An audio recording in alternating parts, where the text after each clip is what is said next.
બાગેશ્વરના મહંત બાબા ધીરેન્દ્ર શાસ્ત્રીની ચર્ચાઓ ચારે તરફ છે. લાખો ભક્ત છે એટલે કે પાગલો છે બાબાની ભાષામાં. પરંતુ હું તમને કહું કે બાબા ધીરેન્દ્ર શાસ્ત્રીની અરજી બાલાજી નથી સાંભળતા તો શું તમને ભરોસો આવશે? હું આજે પુરાવો લઈને આવ્યો છું કે બાબા ધીરેન્દ્ર શાસ્ત્રીની અરજી બાલાજી નથી સાંભળતા.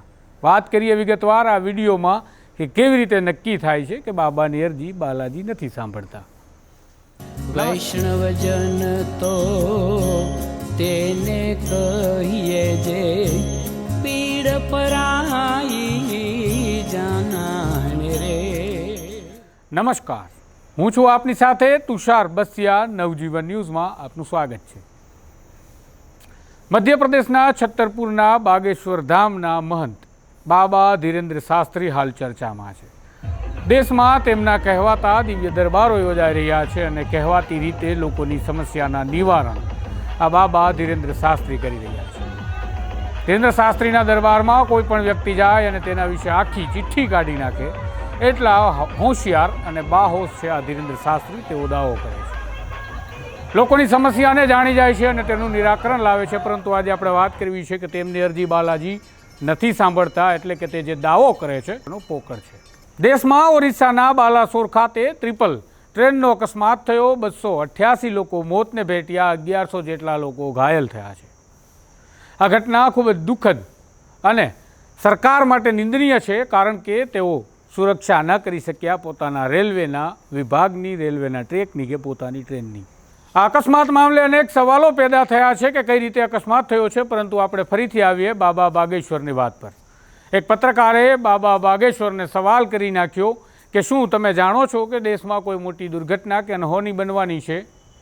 તો તમે જાણો છો તો કહેતા કેમ નથી? આ વાતનો જવાબ બાબા ધીરેન્દ્ર શાસ્ત્રી આપ્યો અને જાણે પોતે ભગવાન કૃષ્ણ સાથે પોતાને સરખાવી રહ્યા હોય તેવો જવાબ હતો. પહેલાં એમનો જવાબ સાંભળો, પછી આપણે વિશ્લેષણ કરીએ અને નક્કી કરીએ કે ખરેખર શું બાલાજી ધીરેન્દ્ર શાસ્ત્રીની અરજી સાંભળે છે કે?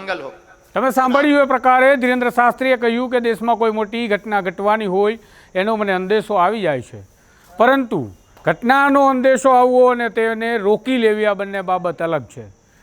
ખરેખર અંદાજો તો ભગવાન કૃષ્ણને પણ આવી ગયો હતો કે મહાભારતનું યુદ્ધ થશે, પરંતુ ભગવાન આ યુદ્ધને રોકી ના શક્યા.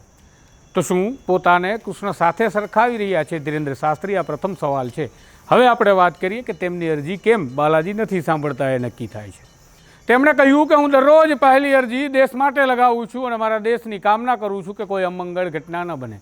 જો તમે ખરેખર કોઈ અમંગળ ઘટના ન બને તેની અરજી કરો છો અને બાલાજી તમને સાંભળે છે, તો આ બાલાસોરની દુર્ઘટના શા માટે થઈ? તમે વાત કરી કે ઘટનાને અટકાવી ન શકાય, અંદેશો આવી જાય. તમે અંદેશો આવે ત્યારે દેશને જણાવજો, કારણ કે દેશમાં વૈજ્ઞાનિકો છે, દેશની અંદર એન્જિનિયરો છે, જેમને તમે ખાલી અંદેશો આપશો તો પણ તેઓ આવા રેલ દુર્ઘટનાના અકસ્માતને રોકી લેશે. કારણ કે તેઓ ભણેલા છે, તેઓ શિક્ષિત છે અને વિજ્ઞાનના જાણકાર છે.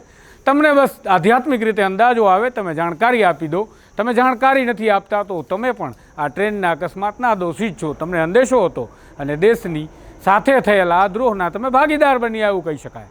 અને વાત રહી કે તમારા અંદેશા બાદ અને તમારી અરજી બાદ પણ બાલાજીએ તમારી વાતને ન સાંભળી, કારણ કે તમે અરજી દેશ માટે લગાવો છો.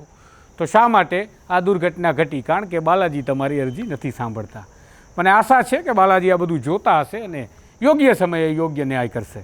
આ પ્રકારના અહેવાલ અને સમાચાર આપના સુધી પહોંચતા રહે માટે નવજીવન ન્યૂઝ સાથે જોડાયેલા રહેજો. ચેનલને તમે લાઇક અને સબસ્ક્રાઇબ કરવાનું ભૂલશો નહીં. નમસ્કાર.